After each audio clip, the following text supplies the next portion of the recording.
What's that?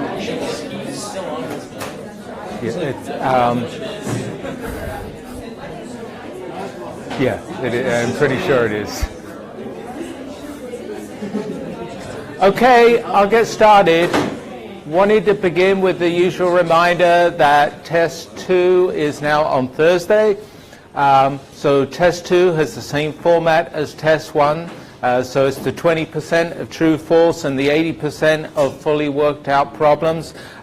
Test 2 is covering all the material since Test 1. So it's covering several lectures on magnetism. It's covering several lectures on induction, and it's covering the material that we're doing today on electromagnetic waves. You can find the practice test with and without solutions in the Canvas directories. You can find a video of me working out the practice test there. I think you covered the practice test on Monday also. Any questions on all that?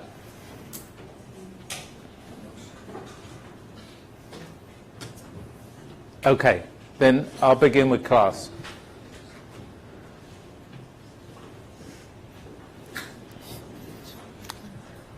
So, last class we talked about transformer induction.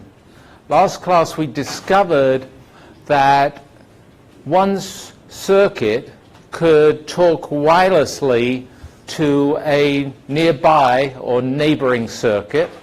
That's an example of induction. We also learned that one circuit could talk to itself wirelessly. That's also an example of induction. In today's class, we're going to extend our work on induction to draw a bridge or a link, a key bridge between electricity and magnetism, and discover that induction, the effective phenomena of induction, predicts the existence of electromagnetic waves. Electromagnetic waves that propagate throughout space, and electromagnetic waves that carry energy and momentum throughout space. The most famous electromagnetic wave is sunlight. So we'll talk about sunlight as an example of electromagnetic waves, and specifically we'll talk about the characteristics, the properties of electromagnetic waves, how they're built from induction and electric and magnetic fields. So that's the goal of today's class. Okay, so first part of the class is to really introduce the idea, the concept of joining together electricity and magnetism into what we call electromagnetism, and what we often write as E and M for electromagnetism. So we'll discuss that work, and then we'll discover this prediction within electromagnetism that there are electromagnetic waves, which are bundles of electric and magnetic fields, and then we'll start exploring the properties, the characteristics of the electromagnetic waves. This work was done in 1865. That's the date that electromagnetic theory was born.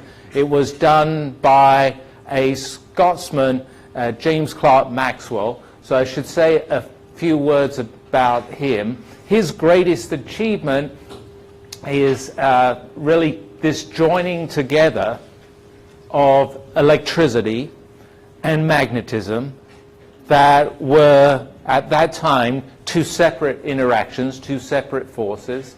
He put them into a single unified force, and out of putting them into that single unified force, he realized it predicted a new phenomena, and that's electromagnetic waves. And then he went on to discover that sunlight, for example, is an electromagnetic wave. Light in general is electromagnetic waves, and it predicts how electromagnetic waves carry energy and momentum. So it was kind of a momentous event in physics. So his theory is based on two clues to a link or a bridge between electricity and magnetism. So I just want to return to those two clues. We've actually been discussing those two clues. One of them is to do with charge. So over here on the left-hand side, I've pictured the force of electricity, so electrostatic force. And over here on the right-hand side, I pictured magnetism, what we would call magnetostatics, the force of steady-state currents.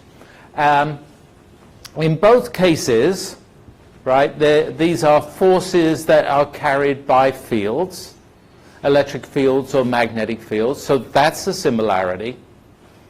In both cases, it's electric charges, this dimension of nature, this property of nature, that experiences or feels these forces and exerts these forces. So it's charge that experiences electrical forces, and it's charge that exerts electrical forces, and it's moving charges that experience magnetic forces and moving charges that exert magnetic forces. So there's obviously a link there. It's charge at the heart, at the core of both electricity and magnetism. So that's one link. And then the second link was this effect of induction. I pictured it upstairs here. Here's two sort of classic examples of it. This is classic examples of transformer induction. This is classic examples of induction where there's no moving parts. There's nothing moving around. In these two pictures of transformer induction, I've just got a solenoid that's sitting on the bench top and a coil, a wire, that's sitting next to it on the bench top. And I've pictured it here on the left, and I've pictured the same arrangement over here on the right. The coil is wired up to a circuit with a battery and a switch. And so here's the battery, here's the switch, and again here's the battery, and here's the switch. And what we discovered was that the moment you close the switch, or the instant that you open the switch, at just those instants, at those moments, the changing magnetic field from the solenoid, so either it being switched on in this case on the left or switched off in this case on the right, that changing magnetic field induces a momentary voltage in the coil of wire here and a momentary current in the coil of wire here. And likewise, when you turn the solenoid on, momentary current, momentary EMF voltage in the coil here. So that is really a bridge, another bridge between electricity and magnetism. We're starting with magnetism, a magnetic field of a solenoid. We're switching it on, energizing the solenoid. We're switching it off, de-energizing the solenoid. So it's all about magnetism. And then what do we see? We see in that neighboring coil of wire, that neighboring loop of wire, we see a little electrical effect. We see a kind of spark of voltage, a spark of current, an electrical effect. So this is a bridge between electricity and magnetism. And this slide and the prior slide is what James Clerk Maxwell built his theory of electromagnetism, EMM, on. And this is what he hypothesized. Can't say it. He suggested that in addition to the induction that we've been discussing, which involves a changing magnetic field, creating a voltage or creating a current, there is a partner, a brother or a sister, which is involving a changing electrical field that creates a magnetic effect. So he came up with the idea that induction goes both ways. Induction goes the way that we've been exploring, where we've got a magnetic effect, the magnetic field of a solenoid, and we turn it on and off, and we create an electrical effect.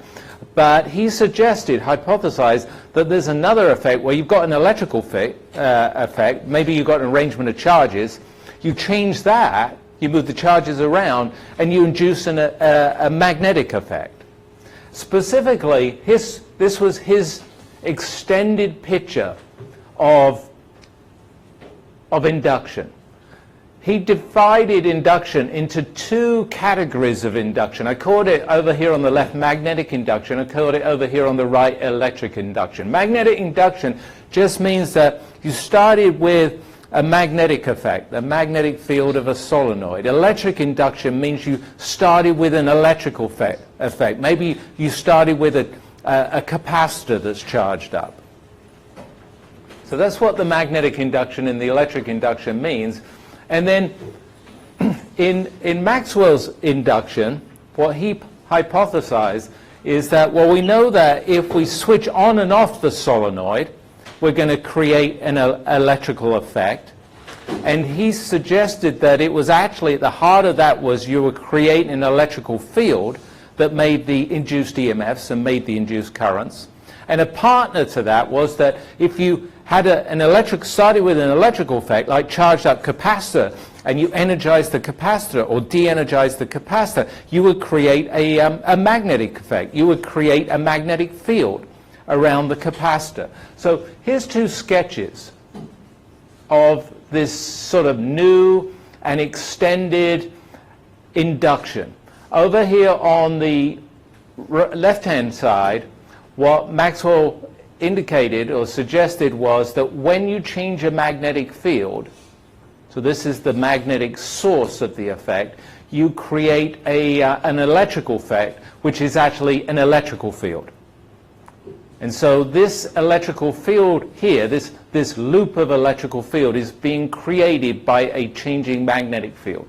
And then there's a partner to it, kind of the reverse, where in electric induction, a changing electrical field, so if you charge up the capacitor or discharge the capacitor, like here if you turn on or turn off the solenoid, you're going to create a magnetic field. And so here's a loop in turquoise here. Here's a loop of magnetic field that was created by this changing electrical field.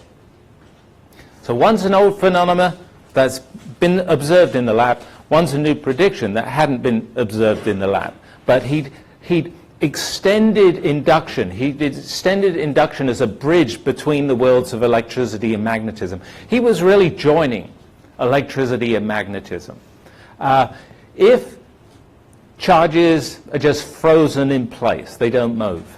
If currents are just steady, they don't change, then electricity and magnetism are separate worlds. They're entirely separate worlds. That's the frozen worlds of electrostatics and magnetostatics, of fixed charges and steady currents. But as soon as charges move, or as soon as currents change, which means as soon as electrical fields change or magnetic fields change, then electricity and magnetism is kind of joined.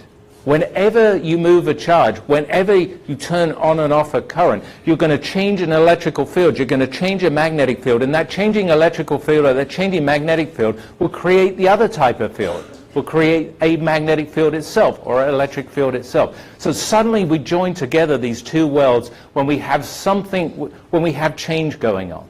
And that was the key thing. Change joined together electricity and magnetism. Okay, so let's look at, I got a slide next, which is the complete theory of electromagnetism. So we suddenly, think about this semester, we started with electricity, electrostatics, and we explored that a lot.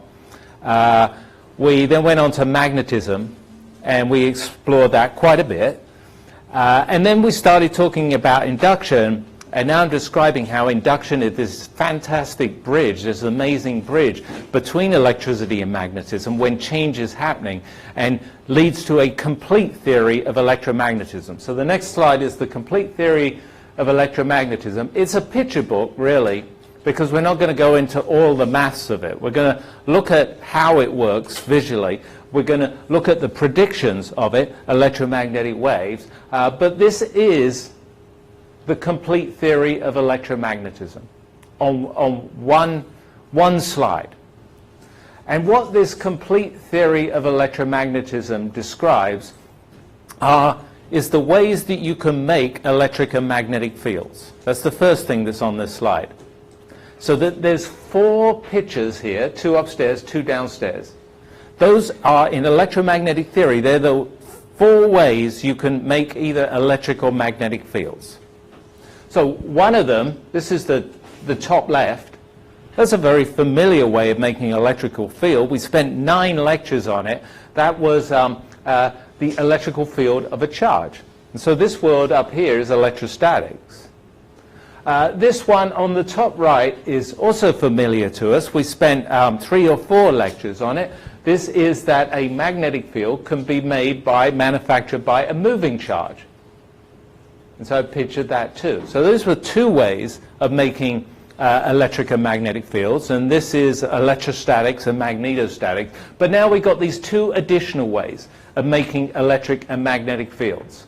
So the additional way of making an electrical field is to have a time-varying magnetic field. That is automatically accompanied by a electrical field whenever a magnetic field changes. And likewise, the other way of making a magnetic field is you have a time-varying electrical field. If you have time-varying electrical field, then that creates magnetic field. And so this pictures the 4 ways of creating electromagnetic fields. And then finally down here, to complete the theory, is just a statement in words that the electromagnetic force is the sum of the electrical forces and the magnetic forces due to the electric and magnetic fields that you have created in any one or all of these 4 different ways. So this is a complete electromagnetic theory.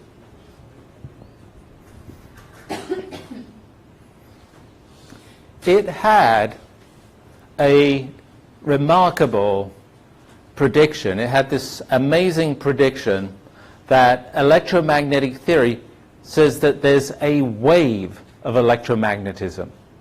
Specifically, that there exists a wave of bundles of electric and magnetic fields. It's a wave of kind of self-sustaining, self-maintaining electric and magnetic fields. And so this was the big prediction that came out of Maxwell's theory, that there was this self-sustaining, self-propagating bundle of electric and magnetic fields that can carry energy, it can carry momentum through space over long distance. It's the ultimate wireless communication, right? So how do we make a electromagnetic wave? Well, there's multiple ways that you can make an electromagnetic wave, but if you're starting with charges and currents, so imagine charges and currents are our building blocks and we want to make an electromagnetic wave. The way that you would make an electromagnetic wave is that you would change the position of a charge. So I could grab a charge in my hand, and if I moved it left and right, then this action of moving a charge left and right would actually create an electromagnetic wave that would propagate out through the room, through all of us. It would create an electromagnetic wave as I move this charge backwards and forwards, because as I move the charge backwards and forwards, I'm changing the field. The field would be varying as a function of time. Imagine being close to the charge. Sometimes you're near the charge, sometimes you're further from the charge. You're going to see a time-varying electrical field. So we're creating a time-varying electrical field by moving the charge backwards and forwards. A time-varying electrical field and moving the charge backwards and forwards then, by induction, creates a magnetic field. That magnetic field is actually changing too. That magnetic field then creates a time-varying electrical field. And this goes on and on forever. And that's how the electromagnetic wave propagates outwards. That's how it sustains itself in that a time-varying electrical field will create a magnetic field, and the time-varying magnetic field then creates an electrical field. And that keeps the electromagnetic wave propagating. And it's those fields that carry energy and momentum with them. The other way you can make a electromagnetic field is with currents.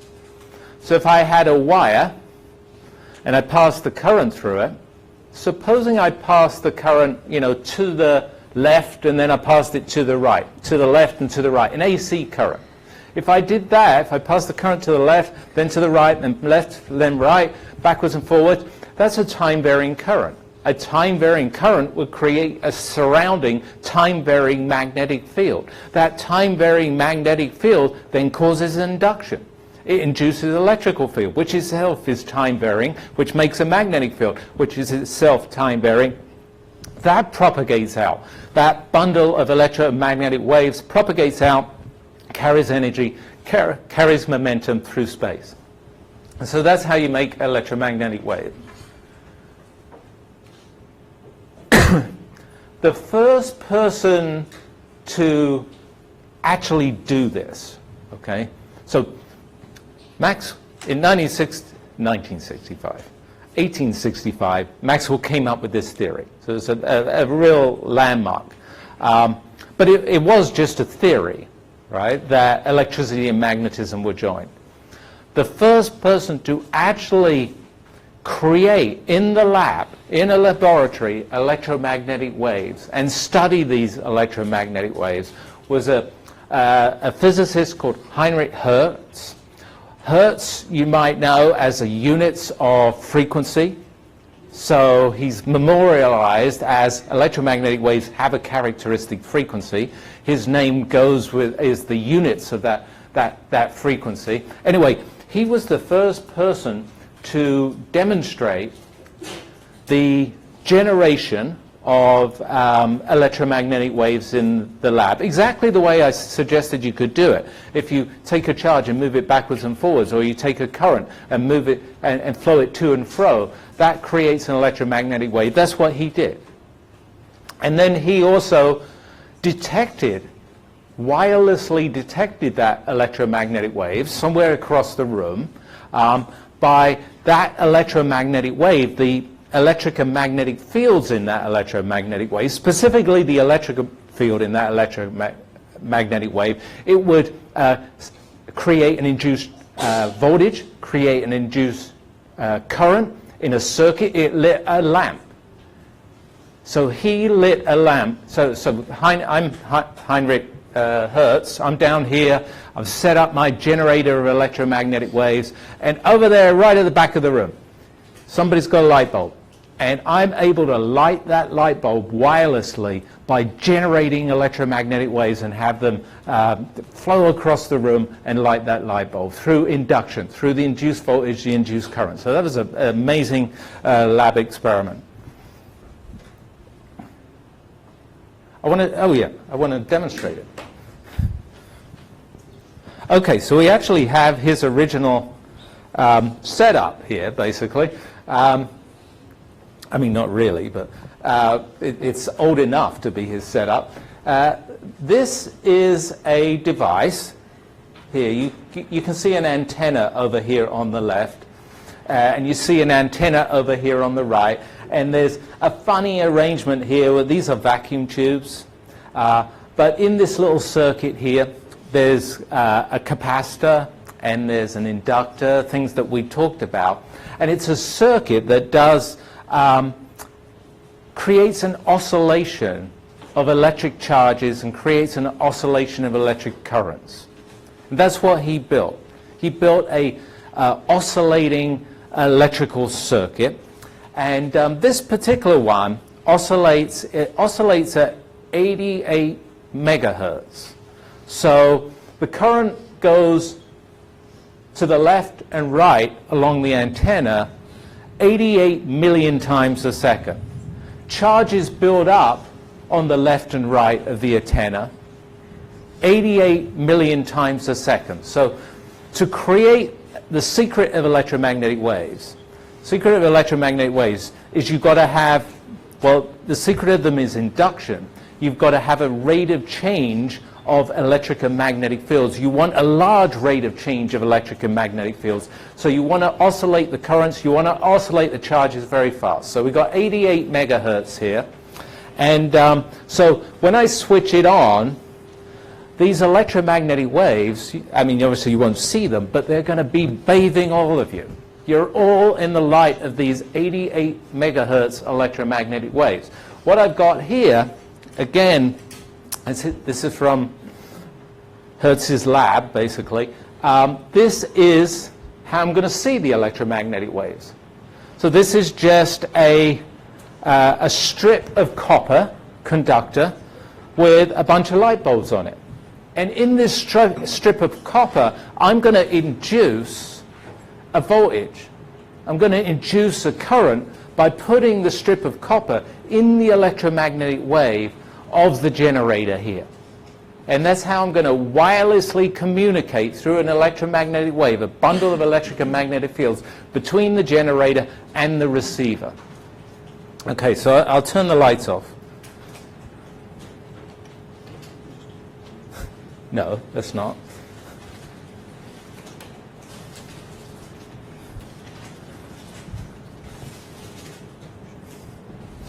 And I'll turn this thing on.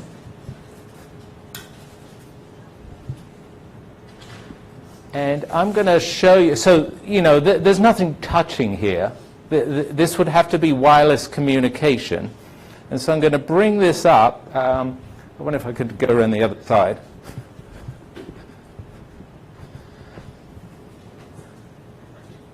I'll bring this up, and you see how I'm really not touching anything. You see I'm lighting the lights on the receiver due to the electromagnetic wave that's being produced by the generator. And I could do it on the other side over here too. Again, not touching anything, but you can see this electromagnetic wave is spreading out. With this arrangement, it kind of pours out mostly in this direction towards the right, pours out mostly in this direction towards the left. So it has a pattern to it, and you know, you could take this stick with a light on it, and you could walk around kind of exploring how it looks at different locations. And so this experiment now is over 100 years old, but it was a tremendous achievement to do this for the first time. And all our modern technology, wireless technologies, are obviously based on this, right? Wi-Fi, that's based on this. Cellular, that's based on this. And so it's an incredibly important part of everyday lives.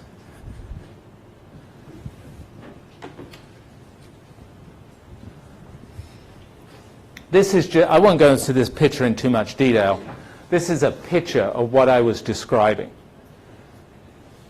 So in the picture, at the very center of the picture is the generator, generating 88 megahertz cycles per second. It's generating a current that flows up and then down, changing 88 million times a second. It's generating charges on the ends of the antenna that change 88 million times a second. So look, we captured it when there's a positive charge here, a negative charge here. But a moment later, sort of 100 millionth of a second later, it's going to be the reverse case here. So this is generating time-varying electric and time-varying magnetic fields. And we kind of pictured them in this sketch here. Here's the electrical field lines in red. You know, they're coming out of the positive charge. They're heading back to the negative charge. So that's a pattern we're familiar with. There's also a magnetic field. There's a field line coming out of the screen here, going back into the screen here. That's because there's a current going upwards. Remember that old right-hand rule? So there's loops of magnetic field going around here. But it's not staying like that. You know, as I say, 100 millionth of a second later, it's kind of reversed. The magnetic field lines are going the other way around. The electric field lines are going the opposite direction. In this case, fluctuating like that, and that unleashes into space this electromagnetic wave, this bundle, self-propagating, self-sustaining bundle of electric and magnetic fields. And that's how we lit the lamp. Okay, so now I want to move on to properties, characteristics, features of electromagnetic waves. Because Maxwell's theory didn't just say, oh, there's electromagnetic waves, bundles of electromagnetic waves. It dictated the properties of those electromagnetic waves. So what we're going to walk through is slide after slide now, properties of electromagnetic waves. that are derived from Maxwell's theory of electromagnetism. We're not deriving them. We're going to just be looking at them, thinking about them, and using them. So selected properties of electromagnetic waves. Here's one. It's an interesting one. So this, again, this comes directly out of electromagnetic theory. It says something very important about the directions of the electric and magnetic fields in an electromagnetic wave. So upstairs here, E is the electric field in an electromagnetic wave. B is the magnetic field in an electromagnetic wave. And what's C here? C is a symbol we give to the speed or the velocity of the electromagnetic wave. And so here I'm going to be thinking about the direction of it's a shorthand for the direction of the electromagnetic wave. So picture the electromagnetic wave that's created and propagating through space. I pictured it down here. So let's talk about this picture. Firstly, this wave is propagating from the left to the right in the direction of this red arrow represented by this symbol C. So that's the direction of the wave. In that wave, if you could look in that wave and literally see the electric and magnetic fields that are vibrating in that electromagnetic wave, we would see in orange here, here's the electrical field. And in green here, here's the magnetic field. This is the electrical field, the magnetic field, as a function of position. So we're looking along the length of this stream of electromagnetic waves, and we see the oscillating electrical field. We said it's going to oscillate, and we can see it, it was going up, then it's going down, then it's going up, then it's going down. We see the magnetic field that's coming out of the board towards you, going into the board away from you, out towards you, away from you. So they're both oscillating, but there's a key feature that's drawn here. The field E and the field B are right angles to one another. So that was a key prediction of electromagnetic theory, Maxwell's theory. That E and B are at right angles to one another in Maxwell's electromagnetic waves. Another key feature is that E and B are both, they vibrate perpendicular to the motion of the wave, the travel of the wave. So if you look there, they're both, one's into or out of the screen, one's up and down the screen, and the electromagnetic wave itself is traveling left to right. So both E and B are perpendicular to the motion. We call that a transverse wave. And so these are fundamental properties of Maxwell's theory of electromagnetic waves. And these were verified, these were established. So this is what an electromagnetic wave looks like in terms of the direction of the electric and magnetic fields in a traveling electromagnetic wave. There's a prediction, too, about the sizes, the magnitudes of the electric and magnetic fields. So this slide is about the magnitudes of the electrical field, the magnitudes of the magnetic field, and the speed of the wave. Since the electric field is varying, and since the magnetic field is varying, maybe think of this as a relationship between the maximum electrical field, maximum magnetic field in the electromagnetic wave, and the motion of the wave. So again, this little rule here is a prediction of Maxwell's electromagnetic theory. So his electromagnetic waves, from the way he joined together electricity and magnetism, had this characteristic prediction, which said that the ratio of the size of the electric field to the size of the magnetic field, so the ratio of E over B, just thinking about the sizes now, that's actually equal to the speed of the wave.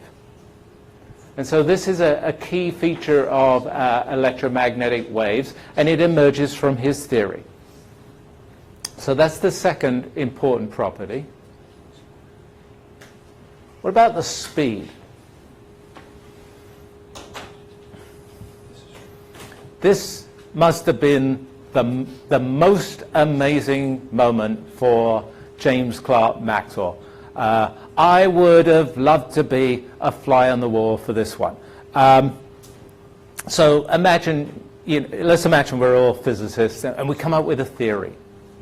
We come up with a theory and it predicts a new brand of wave that propagates through space and carries energy and momentum. And we're kind of writing in our notebooks and exploring this theory, and we realize we can predict how fast it goes. And we calculate how fast it goes, and we suddenly realize, at the time, the speed of light was known.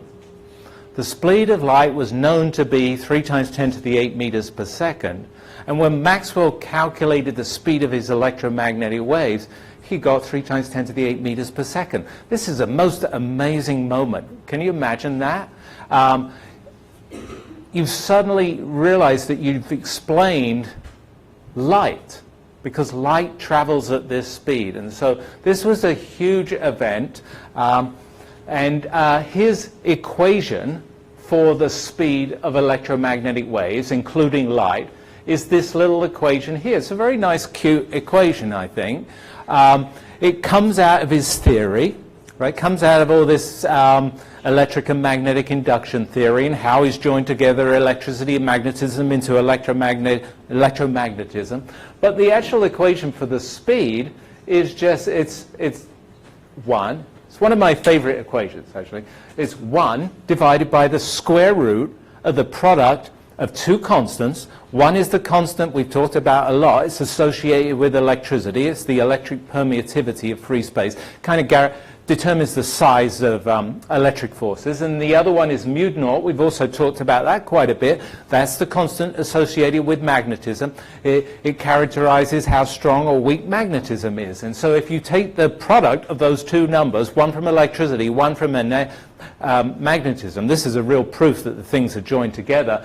You take the product of them, take the square root of the product of them, and take the inverse of the square root of the product of them, you get the speed of light. And so this was a fantastic achievement. And so all electromagnetic waves are predicted to have, in free space, empty space, are predicted to have this speed.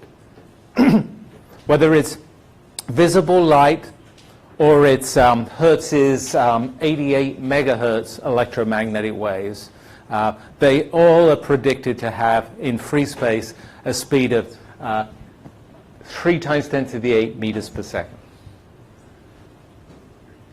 Okay, that was the third property. What's happened here? Oh yeah, now I want to go on to some more properties, sort of different categories of properties. So up to now we talked about kind of E, B, and C. The electric field, the magnetic field, and the speed of the wave. And we've said basically all there is to say about them in electromagnetic theory, about the directions of them, about the magnitudes of them, and about the speed itself, and that great discovery. But there's a really important point about electromagnetic waves. It's true of other waves, like water waves or sound waves, that water waves, sound waves, electromagnetic waves, they all carry energy and momentum with them. So as they wave, as they flow, they carry energy and momentum. Now, I'm going to show you a couple of slides about the energy and momentum that's carried by electromagnetic waves. But first I've got to say a few general words. Energy and momentum we're familiar with, you're familiar with from thinking about the energy and momentum of a particle. So if I had a baseball, or if I had, a football, God forbid, what would I do with it?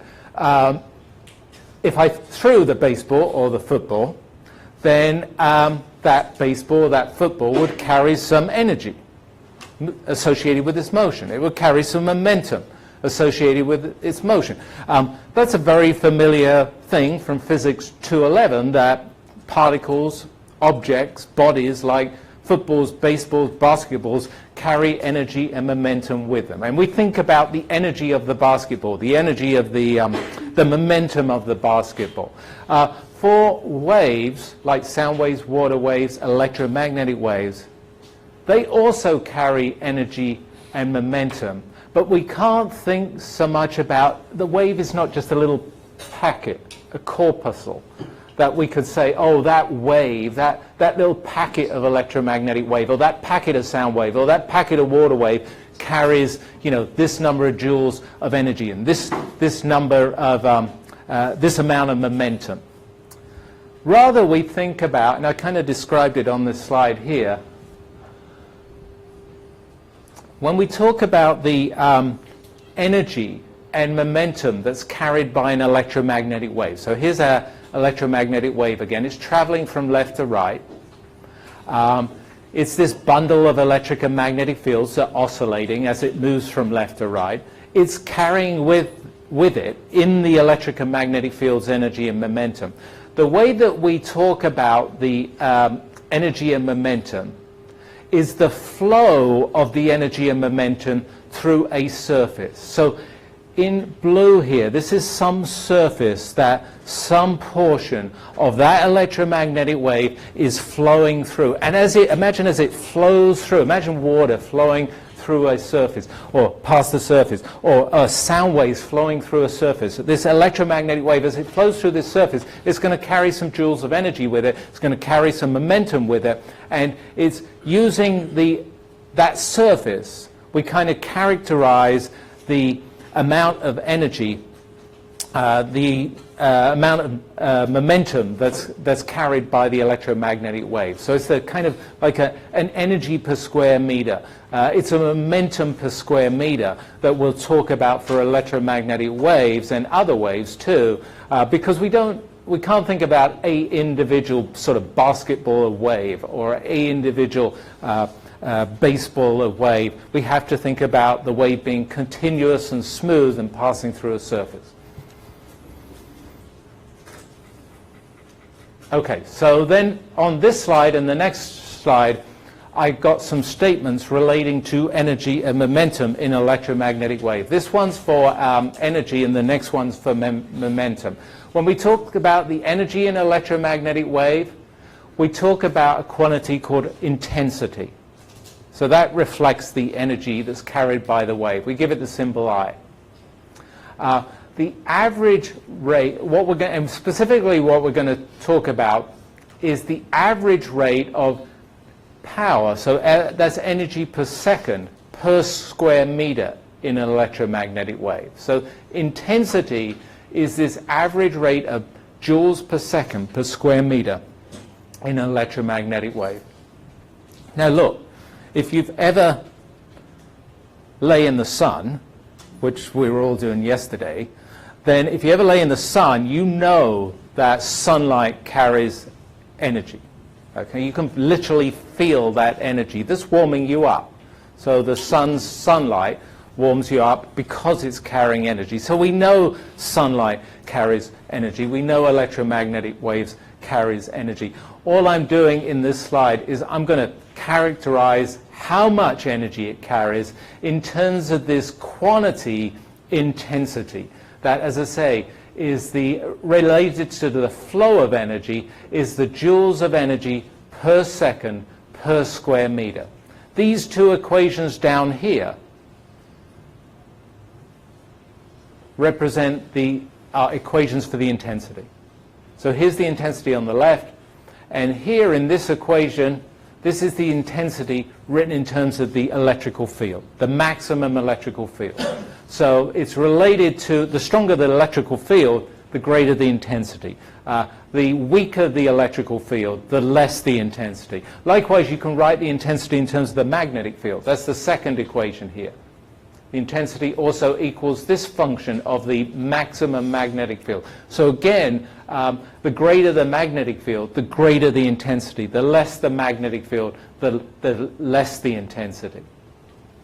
Now, there's an important point about these equations here. So it sort of makes sense, I think, that, well, you unleash these, you wiggle your charges, you vibrate your currents, you unleash these electric and magnetic fields that carry off energy and momentum from your arrangement of charges.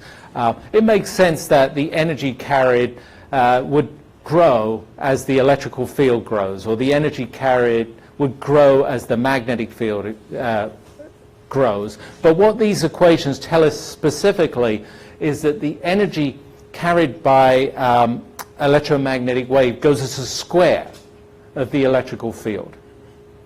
and the energy carried by an electromagnetic wave actually goes as the square of the magnetic field. So that means if you double the electrical field, you're going to quadruple the intensity of the electromagnetic wave. Double the magnetic field, you're going to quadruple the intensity of the electromagnetic field. And remember, the electric and magnetic field strengths are themselves related to one another.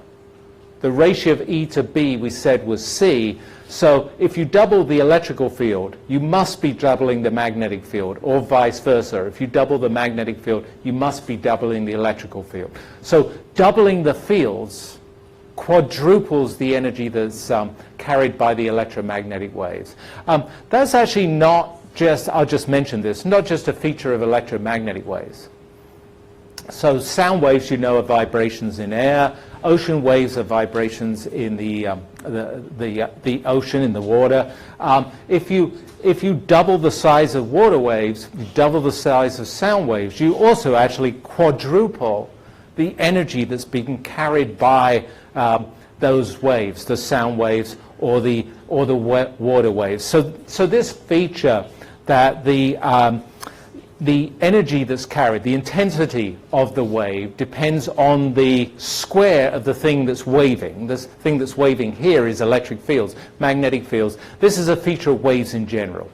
So electric and magnetic waves have intensities in proportion to the square of the fields out of which they're composed, out of which they're made. Radiation pressure. So this slide is about the momentum that's carried by electromagnetic waves. And when we talk about the momentum that's carried by electromagnetic waves, we use a phrase, radiation pressure. That momentum that's carried by an electromagnetic wave, if that wave is directed onto a surface, you know, like if a truck collides with a surface, that's going to, because of the momentum of the truck, it's going to exert a force on the surface. Because of the momentum in the electromagnetic wave, then it's going to also exert a force on a surface if it's absorbed by a surface or if it's reflected off a surface. So that's a very interesting thing about electromagnetic waves. You know, we all know that electromagnetic waves carry energy because if we lay in the sun, it feels warm or hot. But we probably didn't all know that electromagnetic waves also carry momentum. That seems like a thing that's really associated with a baseball or a basketball or a car or a truck. They carry momentum, but light waves or other waves don't carry momentum. But actually light waves, sound waves, water waves, they all carry momentum as well as carrying energy. And so electromagnetic waves carry energy, carry momentum, and anything that carries momentum, if it strikes you, it's going to exert a force on you. It's going to transfer momentum to you, which is a force. So light exerts force on you. You know, we don't feel that. We don't feel it like we feel the warmth of the sun, but the sunlight is exerting a force on us. There's equations, I put them down here, for this radiation pressure. This radiation pressure is the force per square meter. So it's a number of newtons per square meter that's exerted by sunlight or any other electromagnetic radiation. And it's given by these equations here. These are just equations that give you the force per square meter of an electromagnetic wave in terms of the intensity of the electromagnetic wave. So they just relate it to the intensity of the electromagnetic wave. But of course, we already met that that itself is related to the electric and magnetic fields in the electromagnetic wave. So they also really relate the force per square meter, or what we call the radiation pressure, to the electric and magnetic fields in the electromagnetic wave. There's two of them. This one upstairs, I labeled it absorption. This one downstairs, I labeled it reflection. There's two of them because there's kind of two distinct cases. One case is, supposing I'm an electromagnetic wave, right? I'm an electromagnetic wave. I'm going to hit this mirror here. So I hit the mirror and I'm reflected off. So that's reflection. That's like throwing a baseball at the mirror and it being reflected off. In that case, this is the relationship between the pressure and the intensity. And notice the two here. So this is a relationship between the force per square meter and the joules per second per square meter. And there's a factor of 2 when you reflect off. The light was going to the right, and then it's bounced off and going back to the left. Okay, now I'll be another electromagnetic wave. I'm a different color of electromagnetic wave, and I'm going to be absorbed by the mirror. So here I come, I'm coming, there's the mirror, and I just get absorbed. Okay? In that case of absorption, there's a different relationship between the energy that I was carried and the momentum that I transfer. I didn't bounce back, and so I transferred a different amount of momentum. The radiation pressure was different, and it's given by this case here that's labeled absorption. So there's these two extremes. Okay. Oh, I wanted to demonstrate this. You might be thinking, well, I do believe him when he says that sunlight carries energy, because I can feel that. I don't think I believe him when he says that sunlight is exerting a force on me. So I want to show you that it does exert a force. I'm going to put this on the camera.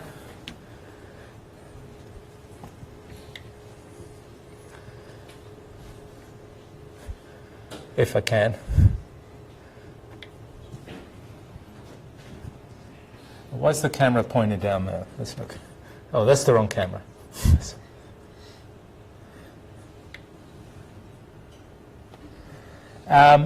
There's a little setup on the desk, so I'm going to spend the next 10 minutes just moving the camera over there.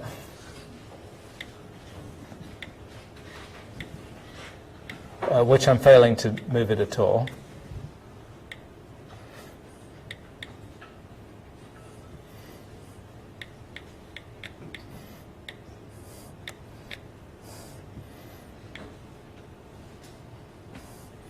Here we are.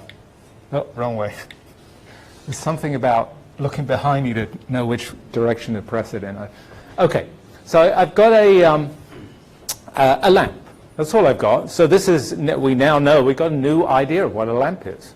Suddenly we're transformed. We know it's a source of bundles of self-sustaining electric and magnetic fields. It's a very different way of thinking about a lamp. So I've got a lamp. It's a pretty bright lamp, actually. I've also got this little guy. Who's this little guy? Inside there, oh, I said it moving, I didn't mean to do that. Crap. That little guy is an evacuated sphere, so there's no air in that sphere, it's completely empty, and in it is what looks like a little weather vane. It's got this, you can maybe see it up here, no you can't really, let's try and get a bit closer.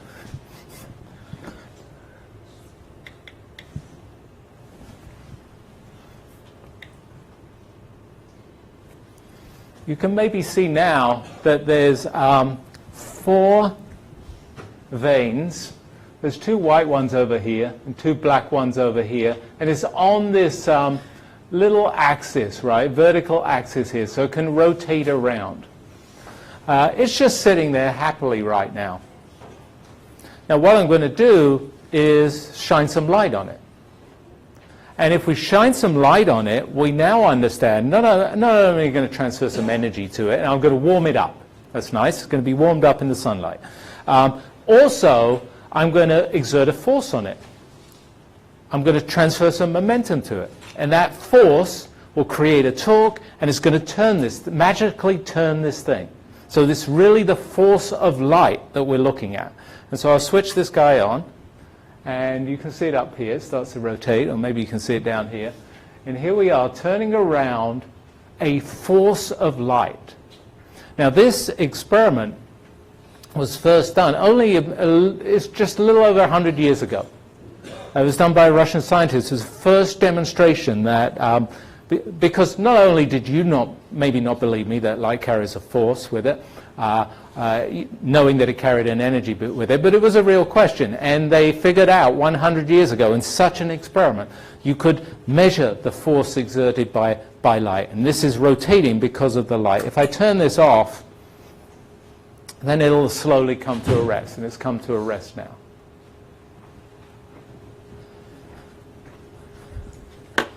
Okay. Oh, I better go back and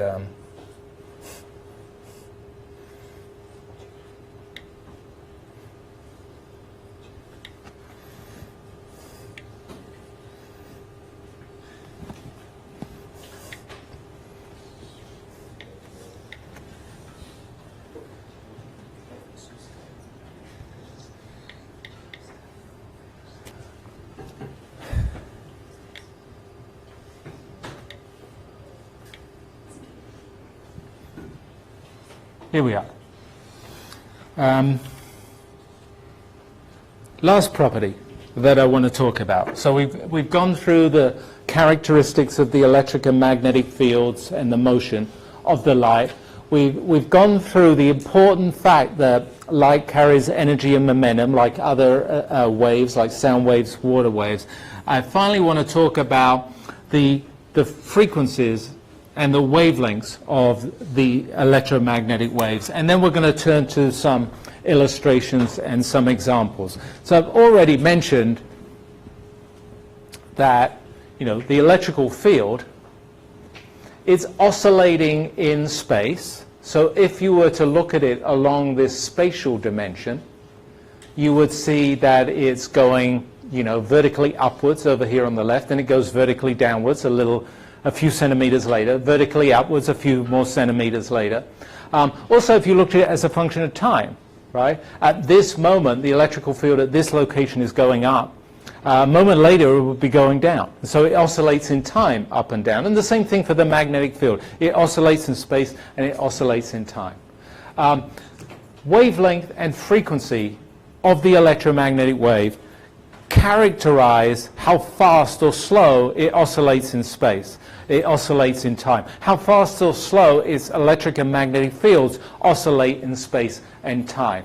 So wavelength, which is measured in meters, is the distance between successive crests, say, of the electrical field. So it would be this distance here. Or you could measure it as successive crests between the magnetic field. So that's the wavelength. And then frequency, to imagine the frequency, just imagine standing here at this one location. It's the time between one peak of the electrical field and then the next one that's going to happen a moment later, an instant later. And so that's the frequency of an electromagnetic wave. This is the frequency. It's measured in inverse seconds. So this is the one we memorialized Heinrich Hertz with. We also measure it in hertz, which is one inverse second. So the point is that these electric and magnetic fields oscillate with characteristic frequencies and characteristic wavelengths that correspond to different sort of types, categories of electromagnetic radiation. But there's an important property. One's describing the spatial dependence, the wavelength lambda. One's describing the frequency dependence, the frequency f. The product of the two is a constant. That determines this. You can see it because of the units. The product of the two is meters per second. That is the units of speed. That product is the speed of the electromagnetic wave, and that's a constant. So if you make the frequency big, you've got to make the wavelength short in an electromagnetic wave. If you make the frequency, if you make the frequency small, as a low frequency, then I've got to make the wavelength long. So the two are partners together. Stretch one, you squeeze the other, and vice versa. Oh. I wanted to just mention that there is a vast spectrum of electromagnetic waves of different frequencies. So this is the electromagnetic wave spectrum. Look at the axes over here. This is the frequency of an electromagnetic wave. So right down at the bottom of the screen here, that's 1,000 oscillations per second. Right up here, this is some humongous number, 10 to the 22 oscillations a second. The frequency is related to the wavelength. Over here on the right of the scale is the corresponding wavelength. So this low frequency, relatively low frequency of 1,000 hertz, has a wavelength that's hundreds of kilometers. This very high frequency, 10 to the 22 hertz, has a wavelength that's extremely short. It's smaller than a picometer. It might be a scale of a femtometer, whatever that is. Anyway, so there's this enormous spectrum. When we see the world around us, and I'm looking around the room, I'm seeing in some tiny, tiny slither of this spectrum. You see between the frequencies, the wavelengths of 400 nanometers to 700 nanometers. 400 nanometers is kind of the blue end of the spectrum. 700 nanometers, that's the red end of the spectrum. This tiny slither is grossly exaggerated here. This tiny slither is how we see the world. So, we think we see everything.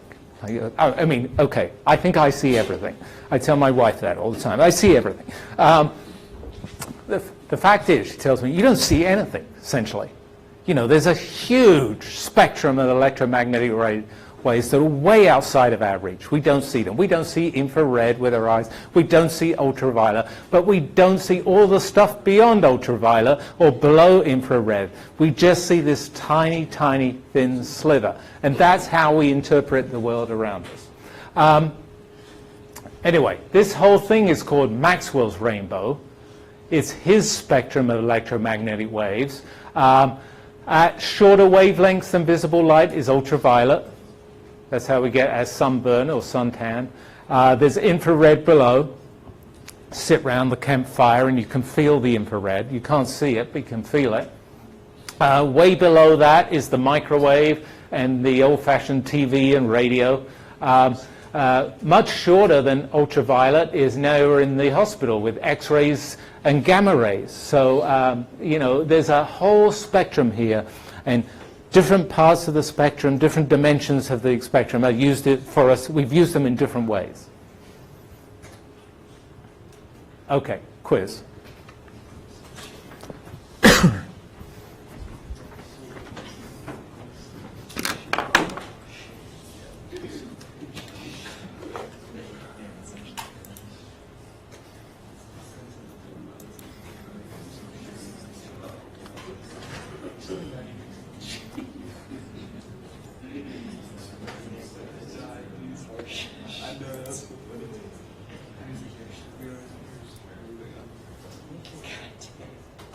Okay, so the quiz is just the question: if you double the electrical field of an electromagnetic wave, it's sort of, what else do you double? Do you double the magnetic field in the electromagnetic wave? Do you double the speed of the electromagnetic wave? Do you double the intensity of the electromagnetic wave if you double the electrical field in the electromagnetic wave? I'll give you another minute to think about that.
Okay, so this quiz is about these basic properties of electromagnetic waves. In electromagnetic waves, the ratio of the electric field to the magnetic field, the maxima of the electric to magnetic field, that's a constant, and that's the speed of light. So if you change the electrical field, you're going to correspondingly change the magnetic field because the ratio is a constant, the speed of light. So changing E by a factor of 2 will change B by a factor of 2. You'll never change for light in empty space. You'll never change the speed. The speed is fixed. Whether you're an ultraviolet electromagnetic wave or a visible electromagnetic wave or an infrared electromagnetic wave or some other type of electromagnetic wave, you're going to travel at the speed of light, 3 times 10 to the 8 meters per second in empty space. When we change the electric field and the magnetic field by a factor of 2, we change the intensity by the square of that, by a factor of 4. That's true of electromagnetic waves. When you change the amplitude of what's wiggling by 2, you change the intensity by 4. It's true also of sound waves and water waves. If you change the amplitude of a sound wave or a water wave, you'll change the intensity by a factor of 4. Okay. I want to end up with a few numerical examples, at least a couple of numerical examples. The intensity of light striking the Earth's atmosphere. The intensity of light striking the Earth's atmosphere, that is the number of joules of sunlight per second per square meter. So imagine imagine the Earth, imagine a little square meter of the Earth. Imagine looking at it for 1 second. How many joules of energy came in? It's about 1,400 joules of energy, 1,400 joules of energy. And that's for, if you added it up over the entire surface of the Earth for every second, that's a lot of energy that is actually arriving at Earth from the sun. That's what's keeping us alive, plants alive, animals alive. So we really rely on that energy that's traveling from the sun as an electromagnetic wave to the Earth. Anyway, we're asked in this question, given that this is the intensity of the electromagnetic waves of sunlight that's striking the Earth, what is the electric and magnetic field? So let's just see if we can work that out.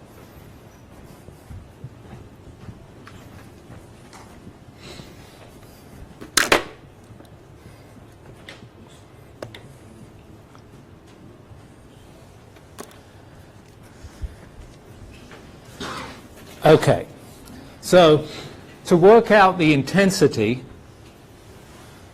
so that starting point is the intensity. It's 1,400 watts, that's a joules per second per square meter. We want the electrical field, and we want the magnetic field. The equations to remember they said that the electrical field depended on this. The intensity depends on the square of the electrical field. It's the square of the electrical field multiplied by a pair of constants. They're mu naught and c, the speed of light and the magnetic permittivity. There's a similar equation that the intensity of the magnetic field is the intensity of the sunlight is proportional to the square of its magnetic field. In this case, it's the same constants again, but it's multiplied by c divided by 2 mu naught. So be a little bit careful about that. Well, look, I know the intensity. I know these constants, mu naught and c, and so obviously I can rearrange this. E equals the square root of 2 mu naught c I. I could plug in the intensity, plug in the constants of nature, and figure out the electrical field. Likewise, B, if I rearrange the equation relating the intensity and the magnetic field, then I would take the square root, and I would get that B equals square root of 2 mu naught I divided by C. And so these are my two little equations for the electric field and the magnetic field in the sunlight. That's striking the surface, the atmosphere, the upper atmosphere. And so we can go ahead and calculate what these electric and magnetic fields are. I'm not going to write out all the numbers. It will take me beyond the end of class, so I'm going to leave that. I'm just going to give you the answers. That's the electric field in volts per meter. I could write it in newtons per coulomb. It's about 1,000 volts per meter. Kind of surprising, it's so large. You know, that's come from the sun.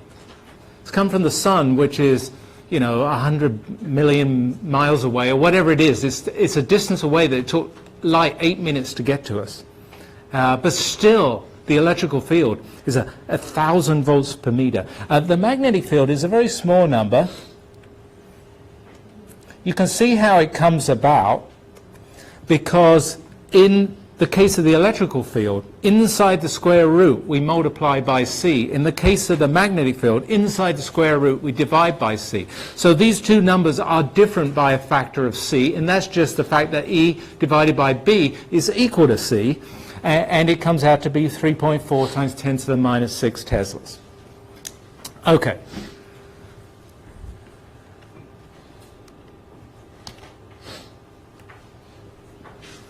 Let's come back to the surface of the Earth, and let's come back to a 40-watt light bulb. We've got a 40-watt light bulb here. If you've got a 40-watt light bulb, and you've got I'm sure you've got a 40-watt light bulb at home. We all have them.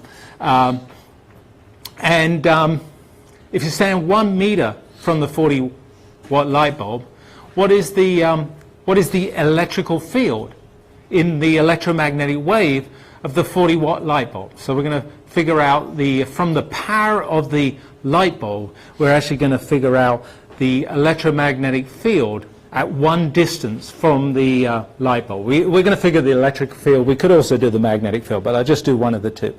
Okay, so let's do that.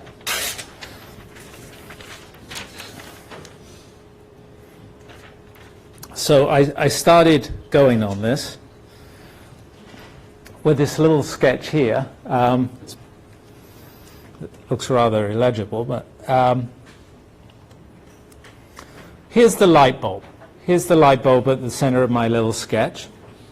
And the power of the light bulb is 40 watts. So that's 40 joules per second. That's the power of the light bulb.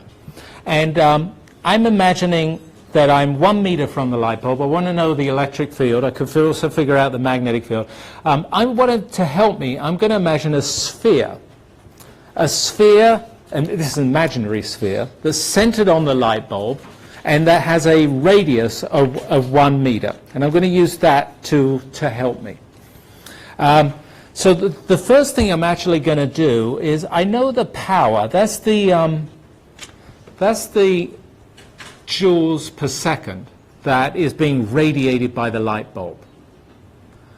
But I want to know the intensity, because that's what I can relate to electric and magnetic fields. So first step I'm going to do is turn the power into the intensity at a distance of 1 meter from the light bulb.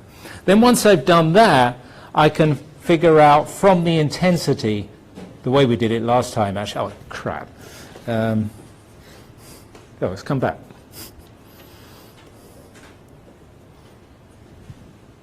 Okay, minor panic. Once I found the intensity, I can find the electrical field. So let's do those two steps. That power, that number of joules per second, is spread out over an area which is the surface area of this sphere.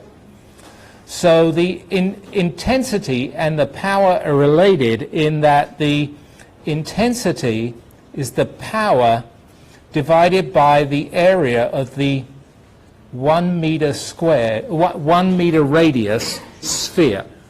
So if I divide the power by this area, that gives me an intensity in watts per square meter. Again, I'm running out of time. I apologize. If I put in the numbers, I get 3.2 watts per square meter.